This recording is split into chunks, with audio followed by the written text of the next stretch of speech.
तो पहले भगवान को समझ लेना चाहिए कि भगवान किसे कहते। जिसके पास 6 वस्तु हो, ये शास्त्र सम्मत है। भगवान किसी साथ में आकाश पे रहने वाला व्यक्ति को नहीं कहा गया। जिस व्यक्ति के पास यदि ये 6 वस्तु हो वह भगवान है। और आप लोगों में से देख सकते हो कि आप लोग भगवान हो कि नहीं। तो कहा गया भगवान होने के लिए पहले इसको जान लेने से पहले यह जान लेना चाहिए कि भगवान ठीक एक पद है जो किसी व्यक्ति को विभूषित किया जाता है इस पद से।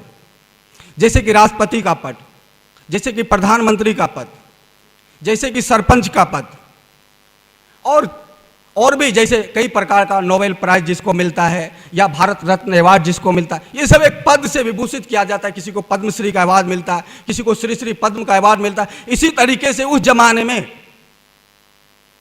जिसे कहते हो वैदिक युग या जिसे कहते हो सनातन संस्कृति की सभ्यता का बुनियाद, उस समय भगवान एक व्यक्ति को उपाधि से विभूषित किया जाता था और ये उस व्यक्ति को इस उपाधि से विभूषित किया जाता था जिसके पास 6 वस्तु हो। भगवान यूरोप की खोज हो सकती है, अरब की खोज हो सकती है, पर इस देश में भगवान जिस रूप में आज पूजा जाता है, इस रूप में भगवान की कभी पूजा होती ही नहीं थी, क्योंकि इस देश में किसी भगवान का भक्त का कोई विधान नहीं है। इस देश में यदि कोई सर्वोपरि है, कोई श्रेष्ठ है, तो वह है ज्ञान। यहां ज्ञानियों की, योगियों की पूजा सदैव हुई है, ना कि भगवान की। इसलिए यहां अवतार भी दूसरे रूप में है, यहां भगवान की व्याख्यान भी दूसरे रूप में है, इसलिए यहां भगवान नहीं हुई है।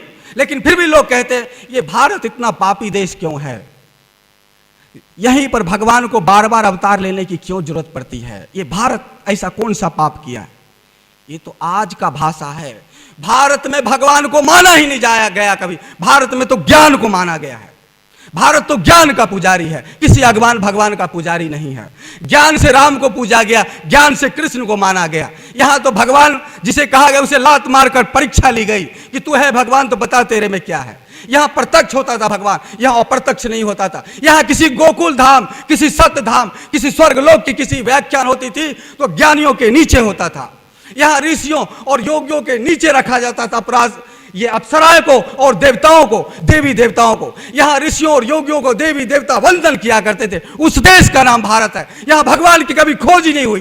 लेकिन जिस देश में खोज हुई उसकी गुलामी के जंजल में फंसकर यह देश भी भगवान का पुजारी बन चुका। इसलिए भगवान का व्याख्यान करना बहुत जरूरी है। जिसके पास 6 वस्तु हो वह भगवान है। इस देश के शास्त्र के अनुसार, 100 प्रमाण के अनुसार जिसके पास 6 है वो अपने को खुलेआम कह सकता है, हाँ मैं भगवान हूं, मैं भगवान कृष्ण हूं, मैं भगवान राम हूं। तो अपने को भी कह सकता है हाँ भगवान अमुक हूं मैं।